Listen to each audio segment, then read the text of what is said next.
At the moment, we're in the exhibition space of the ŠKODA Museum called Precision, which is dedicated to the preservation of cultural heritage, the preservation of historic cars, and their restoration.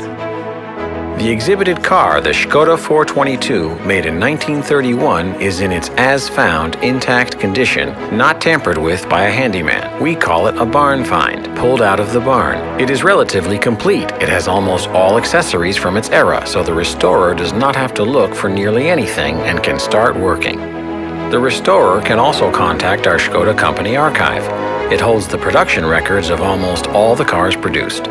The archive staff are thus able to find out when the car was manufactured, as well as its body design, its first owner, and usually also its original color and upholstery.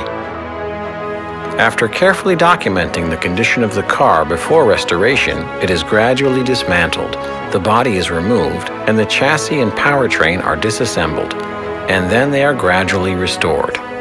If the original shade of paint has been preserved on the body, it is necessary to visit the painter and get the correct shade mixed before removing it. Today, few people know that until the 1950s, wood was the essential building element in car body production. Therefore, the restoration of the body begins with a carpenter, and only then panel beaters enter into the process who try to save the sheet metal parts of the car. Sometimes during the restoration process, the part is so corroded that there is nothing to be saved. In that case, the panel beater must use a sheet metal panel and tools to beat and roll a new panel into original shape. After finishing the sheet metal work, putting the body and chassis together, the painters come into the process and give the car the desired color shade. After returning from the paint shop, it is necessary to rewire the car, fill the dashboard, and fit the windows if necessary. And after other minor assemblies, the car leaves for the upholsterer. After finishing the upholstery, it is time for assembling the last small parts, refreshing the car, and finally, the first kilometers behind the steering wheel.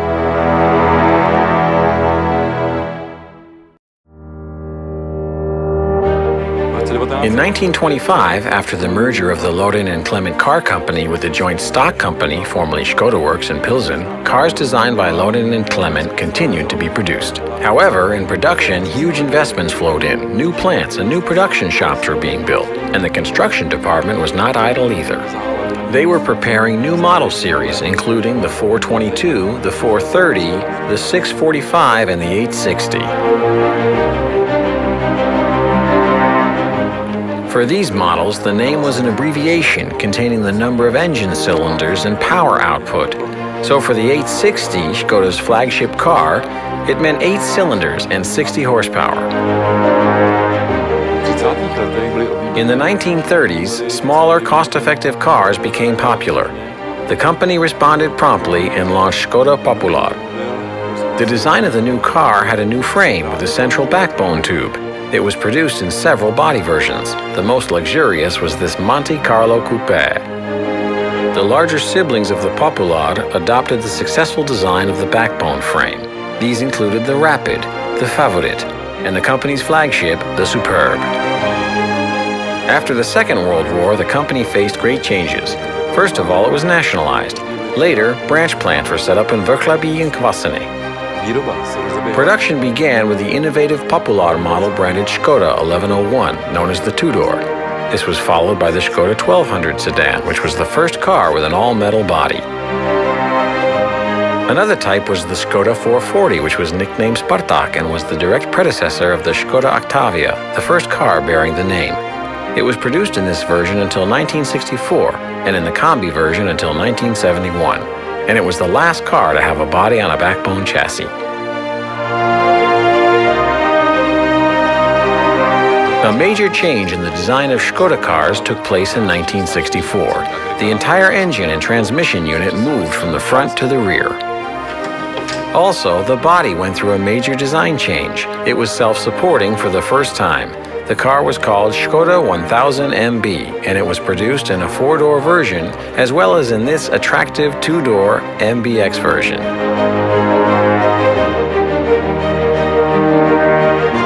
Thanks to the subsequent models, the ŠKODA 100, 110, 105, 120, and 130, The rear engine concept remained in production until the end of the 1980s.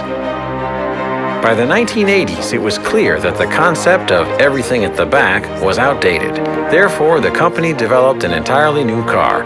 The car was designed by Italian designer Nuccio Bertone, and Favorit started a new era of front-wheel drive cars.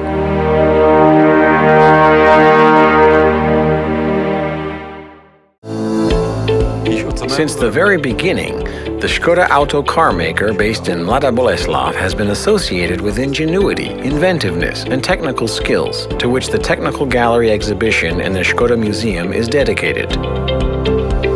Václav Lorin and Václav Klement founded a bicycle manufacturing company in 1895, but 5 years later, they produced their first motorcycle with an engine of their own design. It was single-cylinder and air-cooled with a volume of 184 or 240 cubic centimeters. A short 5 years later, they introduced their first car, the Lorin and Klement Voiteret A, with a water-cooled V-twin cylinder engine, volume 1,004 cubic centimeters, output 7 horsepower. The company gradually designed several engine series. The smallest was an S-type 4 cylinders with transmission in one block with volumes of 1,800 to 2,400 cubic centimeters. On the other end of the spectrum, the 6-cylinder sleeve valve Knight system engines were the absolute top of the range offered. They were used in commercial vehicles, but more importantly, in luxury cars. The top examples of the precision work in the 1920s were Lorin and Klement aircraft engines manufactured under license from Lorraine Dietrich. Ordered by the Ministry of Defense, they had the output of 450 horsepower and were installed in Letov and Avia aircrafts. In the 1960s, another advanced engine was the 4-cylinder 8-valve OHV. Its block unit was manufactured using advanced die casting technology, and it was first used in ŠKODA 1000 MB cars in 1964. It was gradually developed and modified until 2003, when it was last used in the Fabia 1.4 MPI. In the mid-1930s, the ŠKODA company introduced a completely new chassis design. Instead of the traditional ladder frame, the car was given a new frame with a central backbone tube, and instead of 4 leaf springs, 2 transverse ones. The production of vehicles with this kind of frame was more efficient and enabled the company to offer cost-effective cars to the market. The development of means of transport is linked with the development of their accessories. In the Gallery of Lights, we can see the first oil lamps used as accessories on Slavia bicycles at the end of the 19th century. These are the first acetylene headlights used until the 1920s in Lorin and Klement cars, the first electric headlights used in Lorin and Klement cars, and later in ŠKODA, in fact until recently. And the top design is the matrix LED beam used in ENIAC IV cars.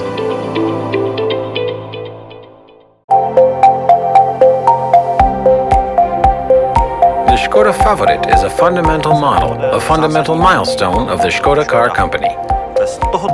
Without this car, it would not have been possible to find a key strategic partner for the car maker, which was much needed at the time. Through the foresight of the previous technical development management, it was planned not only for the new ŠKODA engine, but also with the assumption that larger petrol or diesel engines could be built in. With this concept, the car foreshadowed the life of its successors, for example, the Felicia. In 1994, the Felicia was the first car developed in collaboration with the Volkswagen Group. For the first time, it could make use of group parts and engines, as well as safety features such as ABS and airbags.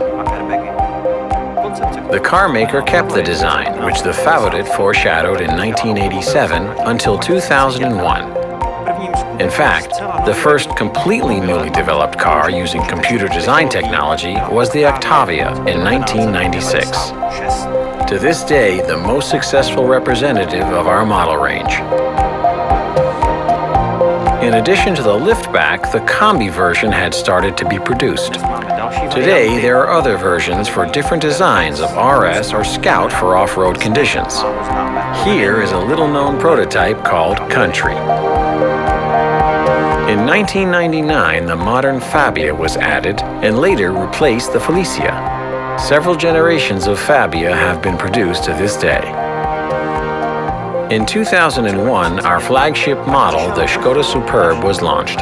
Just like in the 1930s, when small, big, and bigger cars were made, the biggest one was called the Superb.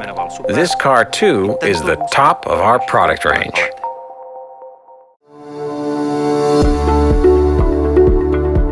In 2020, ŠKODA Auto, based in Mladá Boleslav, fully entered the electric era with the Enyaq iV. Therefore, we also focus on this topic at the ŠKODA Museum with a short-term exhibition on the wave of electromobility. This part of the exhibition is focused on using electric drives in cars of Lorin and Clement and ŠKODA. The inventor, František Křížík, was the first to incorporate an electric engine into a Lorin and Clement car. It was in 1908. He created the first hybrid car of the Mladá Boleslav brand. In the 1930s and 40s, electric trucks were produced in Pilsen and were used for their low cost and good use. For example, in the Pilsner Urquell brewery. In 1941, a few elegant roadsters with electric drives were produced in Mladá Boleslav. However, it was not a road car, but a toy car branded ŠKODA Puck, which means goblin, and could reach a speed of up to 12 kilometers per hour. The Ultra model continued the tradition of historic electric cars in the modern era of ŠKODA Auto. It was built based on the ŠKODA Favorit model, and almost 190 of these vehicles were produced. The drive was provided by an electric engine, and lead car batteries in the front and rear of the car allowed a range of 80 kilometers.